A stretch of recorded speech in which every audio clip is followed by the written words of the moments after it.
William is back at the point where he would throw somebody out of the room if they brought up the name Harry in his presence. The background to this is that William, of course, when this all kicked off 5-6 years ago, was incensed and full of rage. And at one point, actually, he was very sad and he was grieving for his brother. Harry's back in the country. Harry's seeing his father. Aides are having to have discussions with William about their events clashing, which has happened all of this week. And of course, William is furious. He's in no mood to repair relations with his brother at all.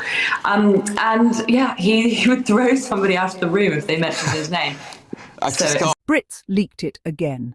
The whispers escaped the palace walls, not as a carefully scripted press release, but as a messy, unguarded truth. William is back at the point where he will throw somebody out of the room if they dare mention the name Harry. That very name, his brother's name, has become a trigger, a scar that won't heal, a reminder of everything he lost when Harry walked away from the suffocating machinery of the monarchy. Editor-at-large for the Mail on Sunday, Charlotte Griffiths, revealed how Prince Harry's meeting with King Charles has not only shaken the palace, but also destroyed any remaining illusions of reconciliation with his brother. Yet beneath her commentary lies something more corrosive: William's gnawing envy. His quiet, bitter realization that no matter how much he tries to erase Harry from his mind, Harry's very presence in the UK commands a gravity William has never been able to muster. When Prince Harry landed on British soil again, it was not with fanfare orchestrated by the courtiers, nor with glossy royal photographers in his wake. He came with purpose. He came with heart. His meeting with King Charles was brief, 55 minutes at Clarence House, but it was enough to reorder the palace hierarchy. For Charles, it was a moment of reconnection with his son, a man he had spent years at odds with, but who, even in exile, carried Diana's spark and humanity more vividly than the heir ever could. For William, however, it was a seismic blow. To watch his father choose even a sliver of intimacy with Harry felt like betrayal. To know that Harry had walked into Clarence House not as a supplicant, but as a son whom the king could not entirely abandon, was unbearable. William's fury spilled over behind closed doors. Courtiers whispered that he could not tolerate even a mention of Harry's name without his jaw tightening, his fists curling, his eyes hardening into stone. That anger, though, was not simply about a brotherly feud. It was envy, pure and corrosive. For years, William has been propped up as the steady heir, the dutiful future king, the man who never strayed from the royal script. Yet despite all the choreography, despite all the PR, it is Harry who moves people. It is Harry who makes headlines that matter. And it is Harry who, even after stepping away, still commands loyalty, affection and attention that William cannot manufacture. Charlotte Griffiths, in revealing William's eruption, inadvertently illuminated the very cracks William has tried to plaster over. The royal machine wants the public to believe William is composed, balanced, unbothered. But the truth is uglier. He is brittle, haunted by his brother's independence, and desperate to suppress the shadow Harry casts over him. For William, the monarchy has always been about inheritance, about the crown that will one day sit on his head. For Harry, it has always been about service, about people, about heart. That contrast has become unbearable for the heir, who now lives in the long shadow of the spare who dared to break free. The envy manifests in small but telling ways. When Harry is praised for his compassion in Ukraine, William seethes that his own visits are remembered for stiffness and photo ops. When Harry launches global initiatives like Invictus or Travelist, William scrambles to present Earthshot as a visionary project, only to watch it wither in relevance when compared to Harry's work. When Harry walks through a crowd, laughter and authenticity follow him. When William walks through a crowd, duty follows him, but rarely joy. The palace spin machine cannot manufacture what Harry carries naturally, humanity, and William knows it. So when Harry met Charles, it wasn't simply a father and son finding common ground. It was a reminder that Harry remains indispensable. William's envy is not merely brotherly rivalry, it is existential. He has built his identity on being the heir, the chosen one, the man whose destiny is written in stone. But Harry, the so-called spare, has become the symbol of freedom, of choice, of a new model of leadership that does not require a crown to command respect. William looks at his brother and sees what he can never be: authentic, liberated, admired for his humanity rather than his title. That is why the very mention of Harry's name sends William spiralling.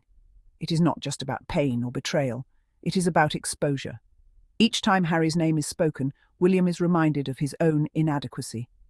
Each time Harry is praised, William is reminded of his own limitations. Each time Harry is welcomed back, even briefly, William is reminded that he has not succeeded in erasing his brother from the story of the monarchy. And so he erupts, slamming doors, barking at aides, threatening to throw out anyone reckless enough to utter Harry in his presence. It is the tantrum of a man losing control of his own narrative. The reconciliation narrative, too, has shifted. Before Harry's meeting with Charles, the press was eager to frame the brothers' rift as one that could be healed. They clung to fantasies of joint appearances, of shared causes, of a united front in Diana's memory. But William's envy has made that impossible. He cannot reconcile with Harry, not because of anything Harry has done, but because reconciliation would force William to share the stage again. And William cannot share. He has built his public persona on being the sole heir, the future monarch who towers above the rest. To let Harry back in, even for a moment, would mean relinquishing the spotlight he clings to so desperately. Yet the irony is cruel. In trying to suppress Harry, William only amplifies him. His anger becomes headlines. His envy becomes gossip. His outbursts confirm what the public has long suspected, that beneath the polished exterior, William is insecure, jealous, and consumed by the very brother he claims to despise. The palace cannot spin this away. Every leak, every whispered account of William's rage, every mention of Harry's name that turns the air crimson adds to the portrait of a man undone by his own envy. Harry, meanwhile, does not need to lift a finger. His mere presence in the UK destabilises William. His meeting with Charles, however brief, was enough to tilt the scales. His compassion for Ukraine, his devotion to veterans, his commitment to causes that matter, these speak louder than William's carefully rehearsed speeches or sterile photo ops. And so the contrast grows sharper, the envy deeper, the divide wider. The monarchy, once obsessed with Harry's departure, now finds itself haunted by his return. Charlotte Griffiths may not have intended to expose William's envy so starkly, but she has done just that. Her revelation, that William cannot bear Harry's name, pulls back the curtain on the heir's unravelling. It shows a man not of confidence, but of fragility. A man who does not stride towards kingship with grace, but stumbles towards it, consumed by jealousy of a brother who chose a different path. And in that envy lies the monarchy's greatest weakness. Because if the future king cannot tolerate the mere existence of his brother, how can he hope to lead a nation? As the leaks continue, as the whispers grow louder, one truth becomes undeniable. Harry's presence, Harry's humanity, Harry's freedom will always haunt William. The envy will never fade, and so long as it festers, reconciliation will remain a fantasy. What remains is a monarchy fractured not by Harry's departure, but by William's envy. And that, more than any scandal, more than any tabloid headline, is the story that will define this generation of royals. William's envy is not a new phenomenon. It is a wound that has festered for decades. In fact, the palace has always known that the brothers' dynamic was precarious. Courtiers whispered it quietly when they were teenagers. William, the heir, resented the way Harry could walk into a room and lift spirits, even when William was supposed to be the centre of attention. Harry's mischievous grin, his ability to laugh at himself, his unforced warmth, all of it chipped at William's carefully constructed image of authority. Diana herself admitted to friends that Harry had inherited her empathy in a way William had not, and that imbalance grew sharper after her death. Harry carried Diana's heart. William carried the crown. One inspired loyalty, the other demanded obedience. The crown can weigh heavy, but it is only effective when people believe in the person who wears it. That is William's great fear, that the British public sees through the performance. When Harry walked away in 2020, William expected him to fade, to become irrelevant in the shadow of the monarchy. But the opposite happened. Freed from the palace machine, Harry flourished. He built a family life on his own terms, forged partnerships, and carried out global work that mattered. Invictus grew stronger. His voice reached wider audiences. His authenticity deepened, and the more Harry succeeded, the more William felt diminished. The visit to the UK crystallised that imbalance. William expected Harry's return to be a quiet affair, perhaps even an embarrassment. Instead, it was William who ended up embarrassed. Harry's meeting with Charles reminded the world that the king could not entirely turn his back on his youngest son.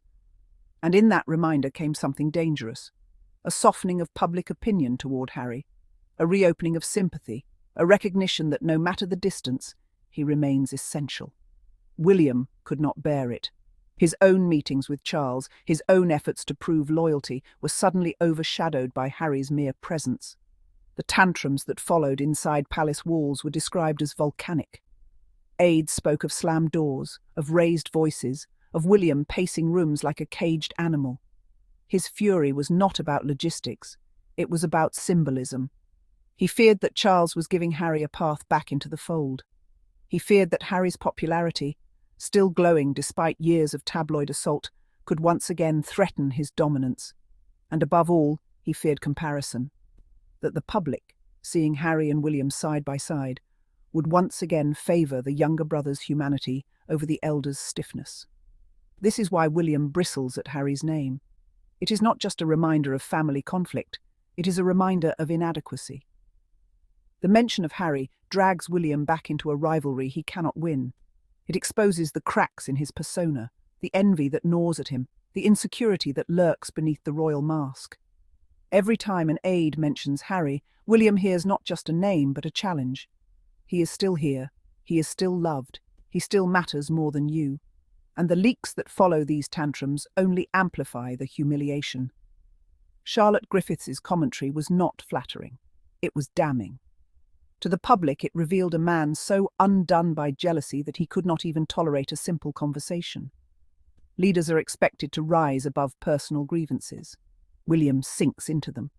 Leaders are expected to absorb criticism with grace. William lashes out at whispers. Leaders are expected to project confidence. William projects fragility. The monarchy is supposed to embody stability, but William's envy undermines that illusion. If the future king cannot manage his own emotions, how can he manage a kingdom? If he cannot bear the existence of his brother, how can he bear the burdens of leadership? The envy has become a political liability, not just a personal flaw. Courtiers know this. They watch in silence as William unravels, aware that no amount of polished PR can conceal the truth forever. The irony is that Harry does not even seek to overshadow William. He does not plot against him, does not scheme for attention, does not hunger for relevance. He simply lives authentically, and that alone destabilizes his brother. That is what makes the envy so corrosive. William cannot fight Harry, because Harry is not playing the same game. William clings to titles, to protocol, to hierarchy. Harry clings to values, to service, to people. One is shackled to a throne, the other is liberated by choice. And liberation will always outshine duty, especially when duty is delivered without joy. Consider the contrast in public appearances. When Harry visits a war memorial, his eyes betray genuine emotion. He holds back tears. His voice trembles with sincerity. His presence carries weight. When William attends similar events, his demeanour is stiff, rehearsed, distant. People can sense it. They know when they are being spoken to and when they are being spoken at. Harry speaks to people. William speaks at them. That difference cannot be erased by PR spin. It is visceral, and it is why Harry remains beloved, even in exile. The UK visit only magnified this truth. The images of Harry walking into Clarence House were enough to trigger a media storm, not because of what was said inside, but because of what it represented. A son still connected, a prince still relevant, a human being still commanding the public's attention. William, watching from the outside, saw not reconciliation but competition. And in his mind, competition with Harry is a battle he cannot win. His only weapon is envy, expressed in tantrums, leaks, and cold fury. But envy is not strategy. Envy does not build legacy. Envy only corrodes. And as William sinks deeper into it, the monarchy itself weakens. The British people may tolerate pomp, may indulge tradition, but they cannot admire a man who is consumed by jealousy. They may one day accept him as king by law, but they will never embrace him as king by heart. That is Harry's territory, and William knows it. The tragedy of it all is that reconciliation, true reconciliation, could strengthen both brothers. Together, they could embody Diana's legacy, one as heir, one as champion of the people. But William's envy makes that impossible. He cannot share the stage, cannot share the praise, cannot share the legacy. His obsession with eclipsing Harry ensures that he will never escape Harry's shadow.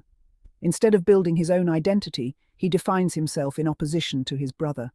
Instead of embracing leadership, he clings to rivalry. Instead of walking into kingship with dignity, he stumbles into it with bitterness. Charlotte Griffiths may have intended to deliver palace gossip, but she ended up exposing the truth at the core of the monarchy, that William's envy of Harry is its greatest vulnerability. It is the reason reconciliation is impossible. It is the reason the monarchy appears fractured. It is the reason the heir looks weak, while the spare looks strong. The institution's future does not hinge on scandals or politics. It hinges on the heir's inability to manage his own jealousy. And as long as that remains true, Harry's name will always haunt William, no matter how loudly he tries to silence it. Brits leaked it again, and they will continue to leak it, because the truth is too powerful to contain. William is undone by envy, and Harry's presence in the UK has exposed it all. To all my curious Sussex family, thank you all for watching, and do not forget to subscribe, like and put a comment. Bye-bye, see you then in our comments and our next episode.